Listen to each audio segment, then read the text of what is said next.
Thank you so much. I actually changed my title a little bit just to be provocative a little bit. Yes, my name is Oana Carja. It is such a pleasure to be here. Thank you so much for the invitation. It is such a pleasure to see old friends. I've worked on a lot of different problems throughout my career, but since starting at CMU a few years ago, we've really kept our head down and focused on this idea of shape and structure of complex biological systems. And how does spatial or population structure shape evolution?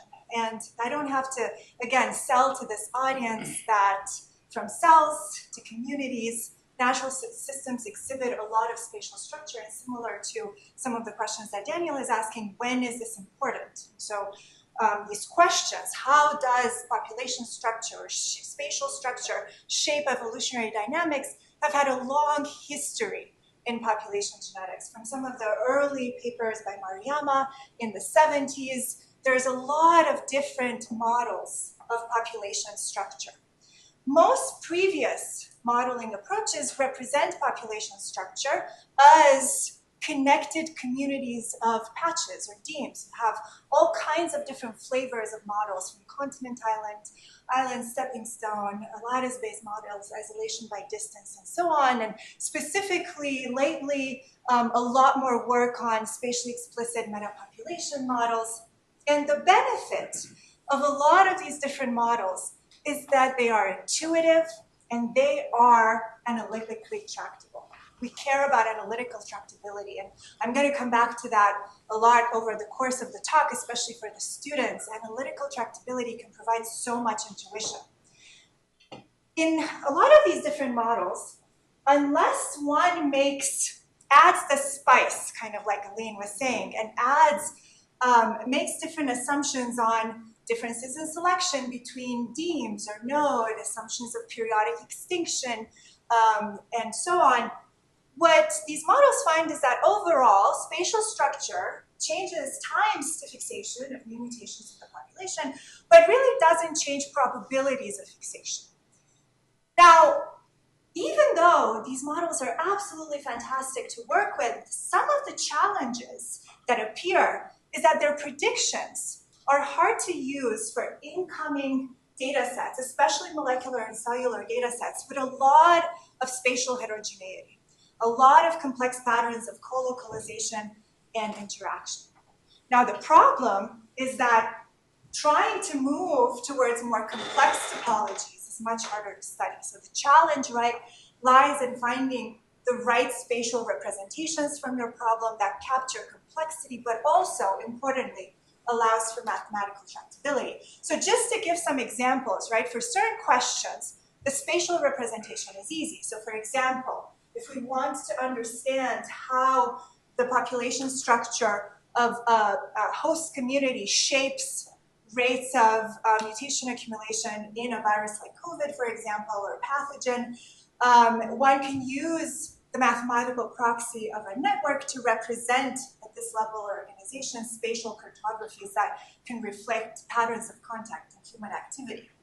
At other scales of organizations, finding the right structure is not always as intuitive. So a lot of my work is motivated by the fact that we are entering this era, and we are already in this era in molecular and cellular biology, where we are starting to have unprecedented windows into their spatial organization.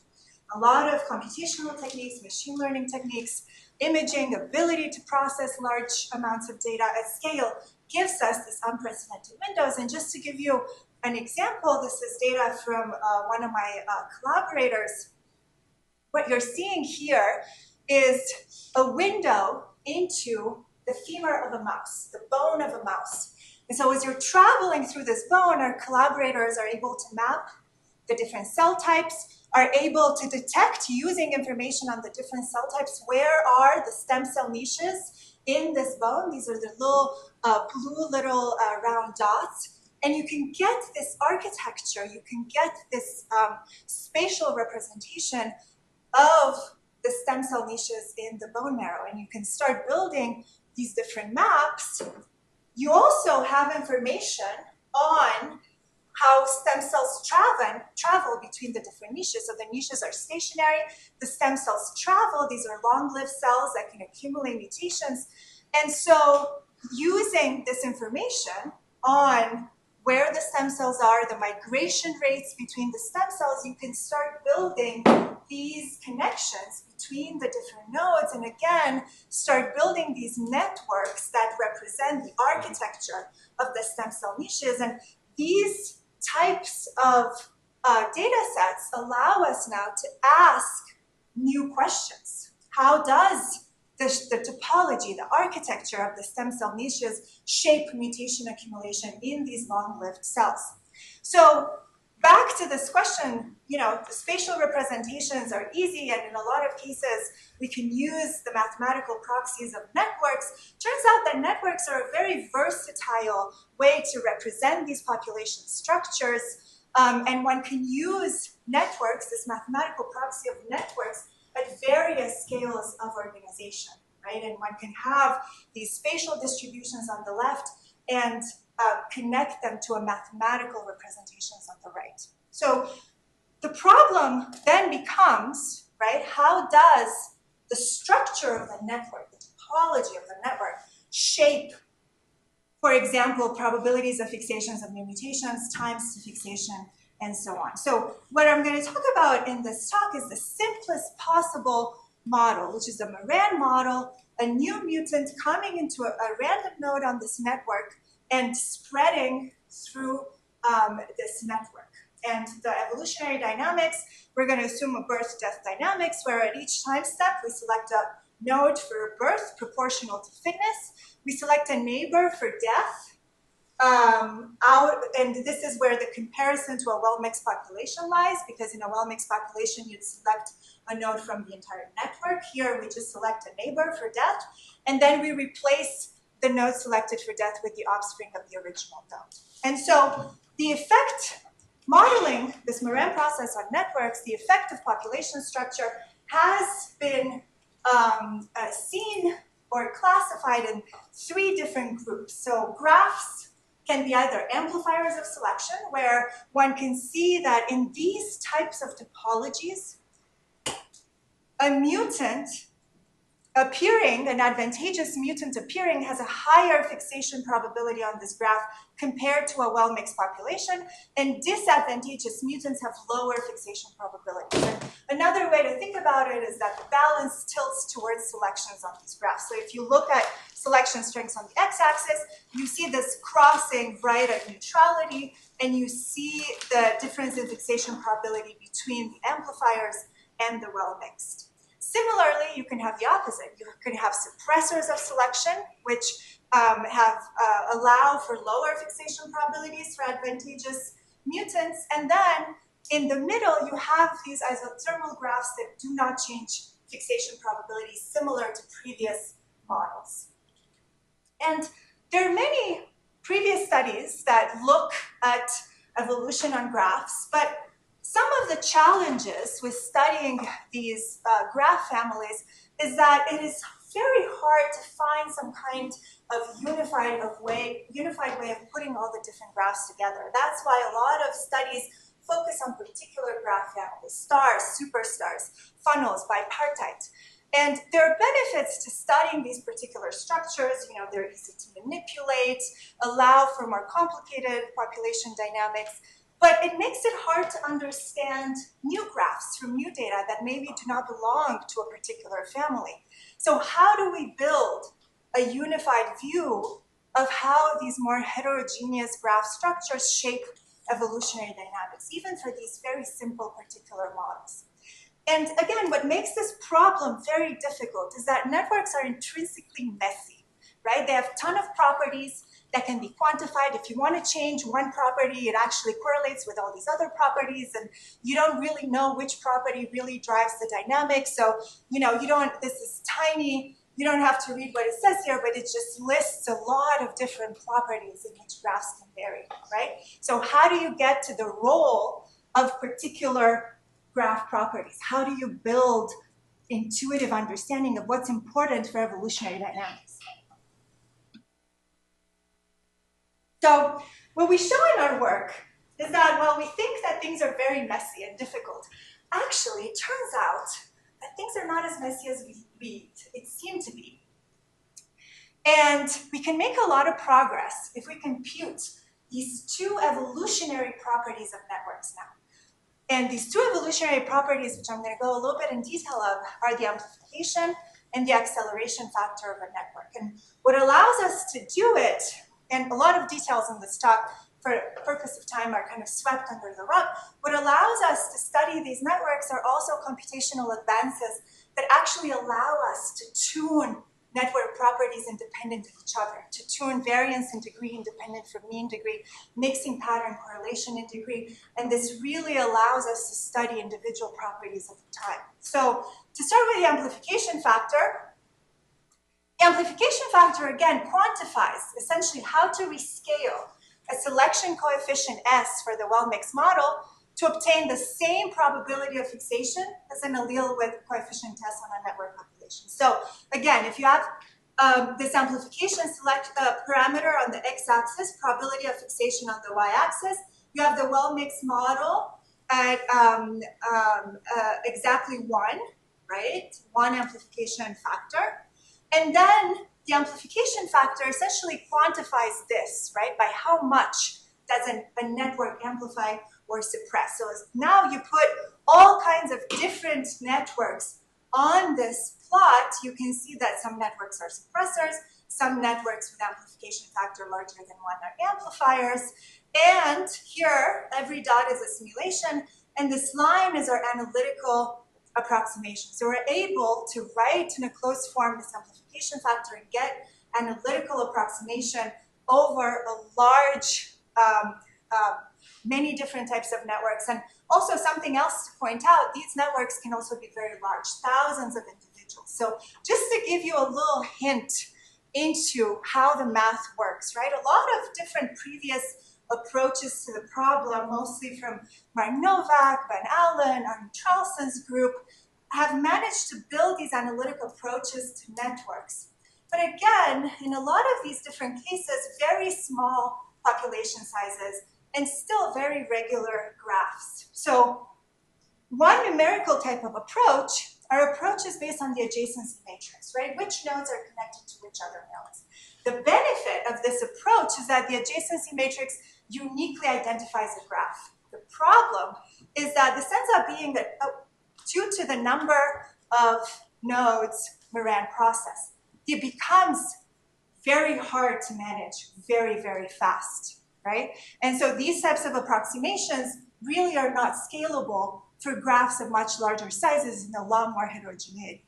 Other beautiful approaches by Van Allen and the limit of neutrality fail to necessarily kind of break down when you start increasing selection, right? When you're trying to move away from this limit of neutrality where analytics just doesn't match simulations anymore. So our approach is an approach that initially we thought, oh, I don't know if this should work. It shouldn't really work. We use properties of the network's two main components, the nodes, and the major properties of the nodes are around the degree distribution and the main moments of the degree distribution, mean and variance in degree, and properties of the edges, the mixing pattern, the correlation in degree, how many times nodes of low degree are linked to nodes of high degree.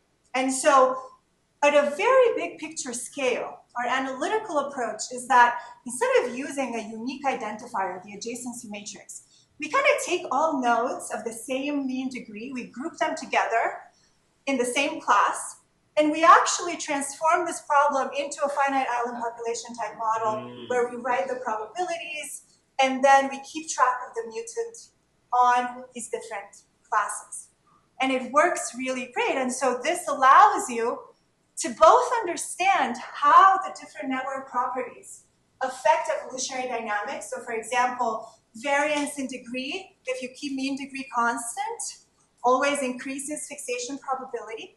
But also, what other properties that we might not expect come into play? All of the different graphs here, every node is a graph. All of the different graphs have the same mean degree. And all of the different graphs of the same color, for example, take this graph, these graphs here in green, have the same variance in degree, and yet a huge range for probabilities of fixation. So there's something else. And so because we have closed form solutions, we can see that our amplification factor really also is correlation in degree explains this. So if you now plot the exact same graphs and look at probability of fixation while accounting for this mixing pattern, the variability of degree edge connection, you capture this loss property. And so both our computational models, but also our analytics, really allow you to understand why, because you can rewire one edge, track the change in the amplification factor, and see how that change affects the sign and magnitude. So the amplification factor, for example, increases when there are more edges connecting nodes of low degree to nodes of high degree. Now, a supplementary side for people who know more about this, we can also definitely do this for death birth, and it actually ends up that for death birth, mixing pattern doesn't matter, so it's just mean and variance in degree. And this allows you to design graphs that kind of connect from minima to maxima of probabilities of fixation that you have. So back to our stem cells, if we use these representation, and there's a lot of work under the rug here, a lot of robustness tests, you find that regardless of the process, these graphs are suppressors of selection, hinting potentially, maybe we need to validate this, that maybe these architectures have been tuned to suppress mutation accumulation in these tissues. So a lot of the different projects in the group have this sort of framework of quantifying these complex population structure, finding these mathematical representations, combining them to model and linking models to data. Now, a lot more briefly, right, the acceleration factor. So it turns out that times to fixation really also matter for rates of fixation. And previous work has found these trade-offs between fixation probability and fixation time. If you want to increase fixation probability, it comes at a cost of increasing fixation time. But again, I want to point out that this work has been mostly done for graphs that are still very, very small graphs. So we wanted to ask this question, is there a way to decrease time to fixation while keeping probabilities of fixation constant, to increase or decrease it?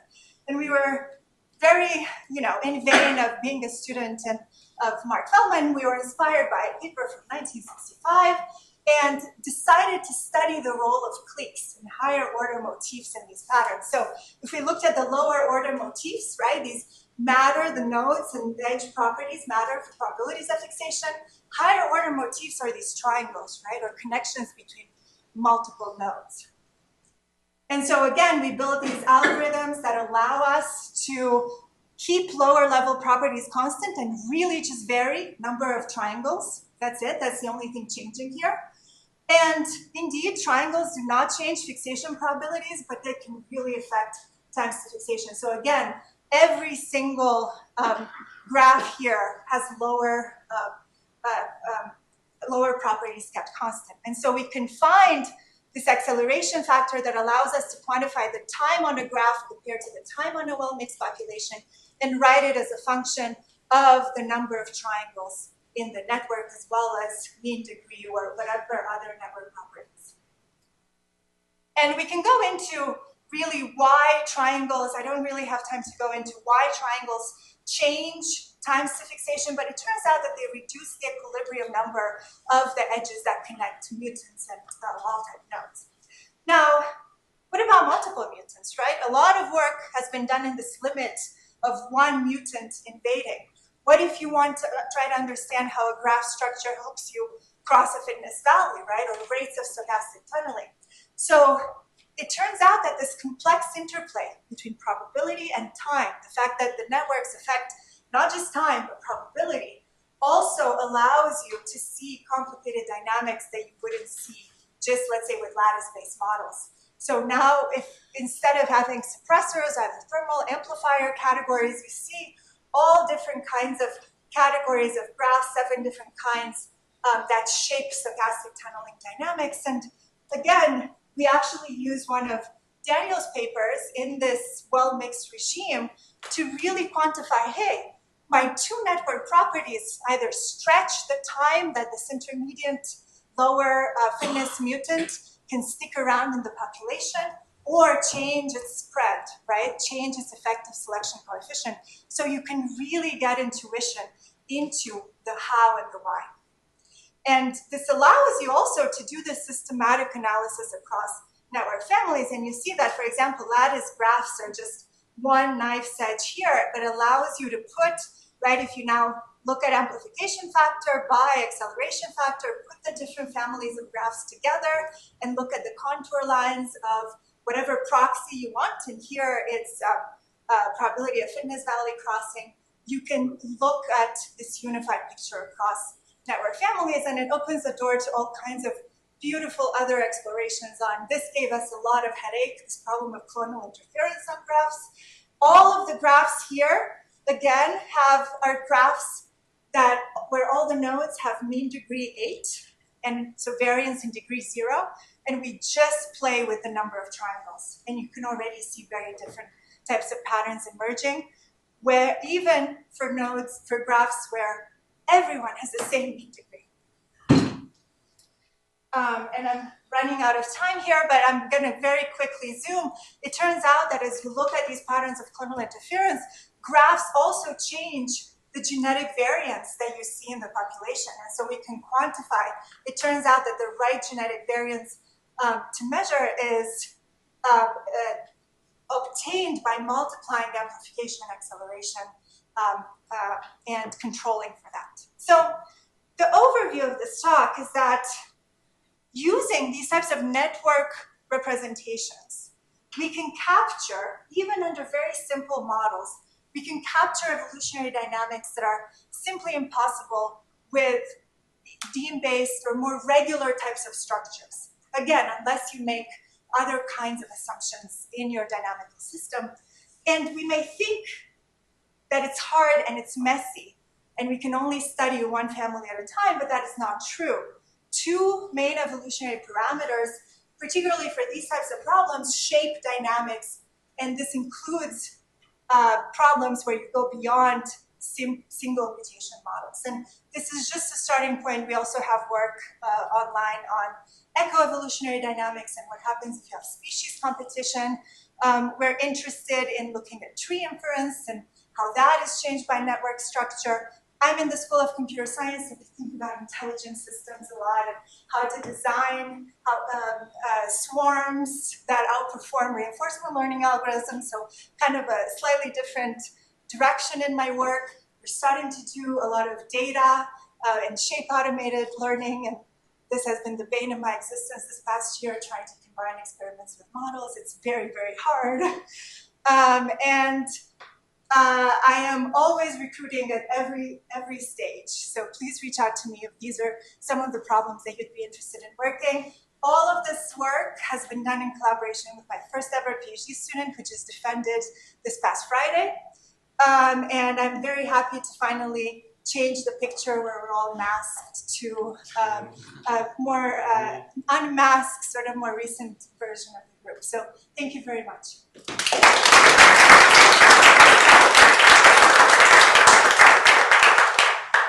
What is next?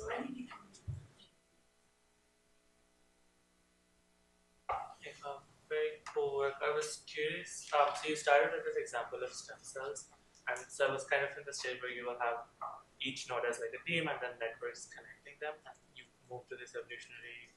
And then I was curious, when you were applying data, their work which has shown that when you have each node being like a population itself, then these sort of amplifiers can turn into suppressors based on internal dynamics and so on.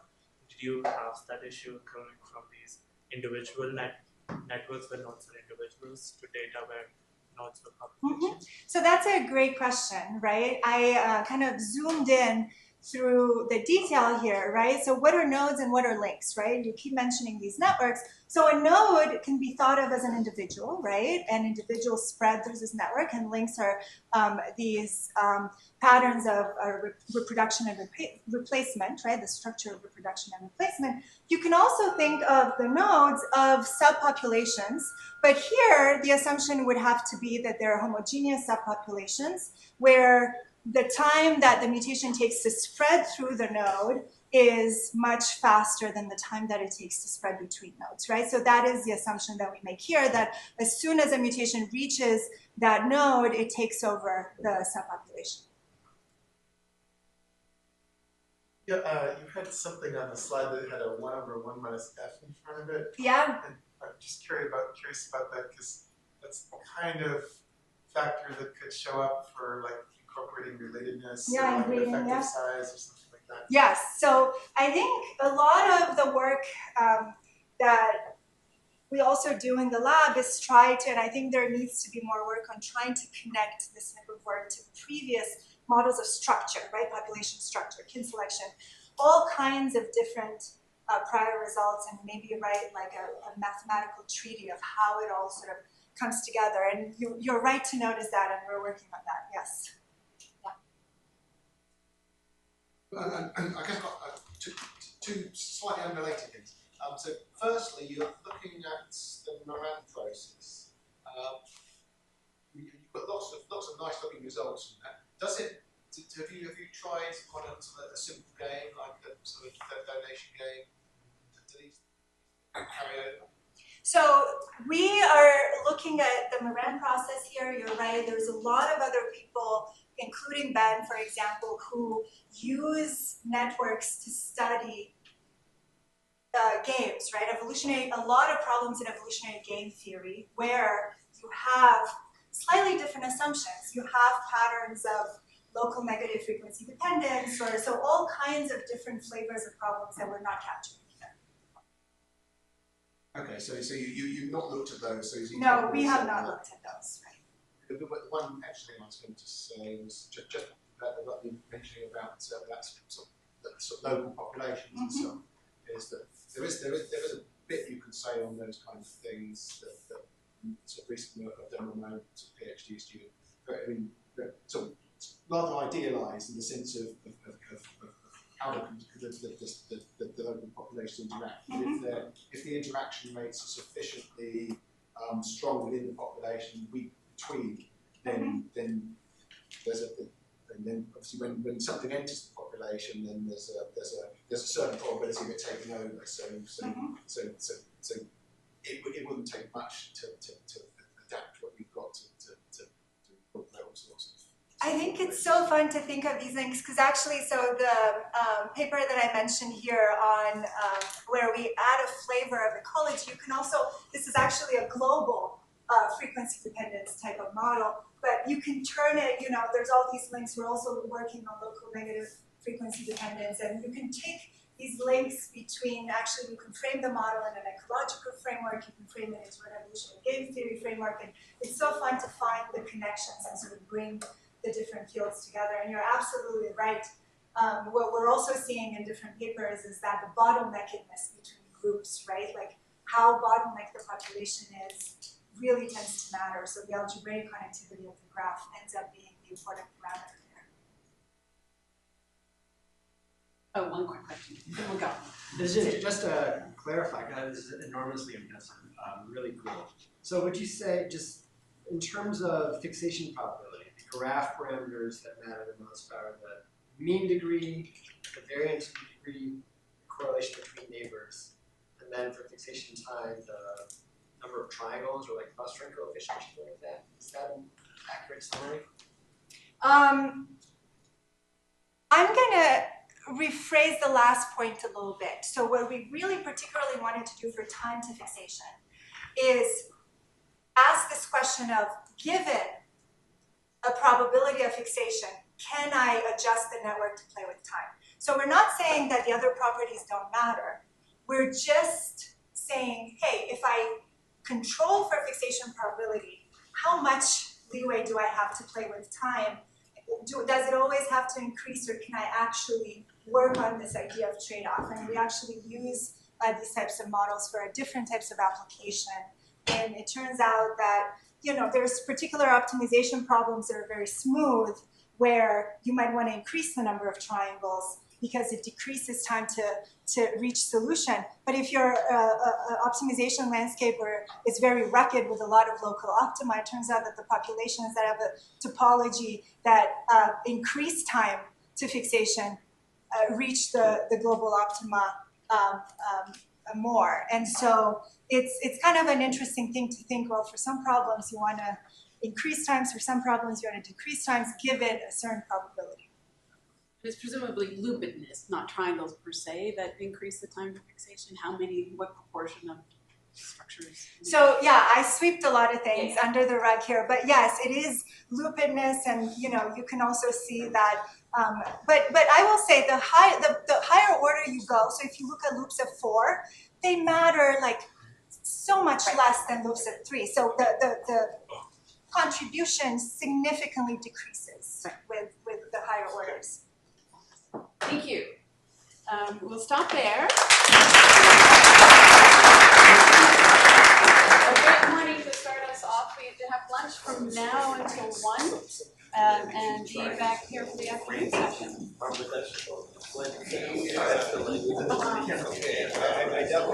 Oh, really? Yeah. Very.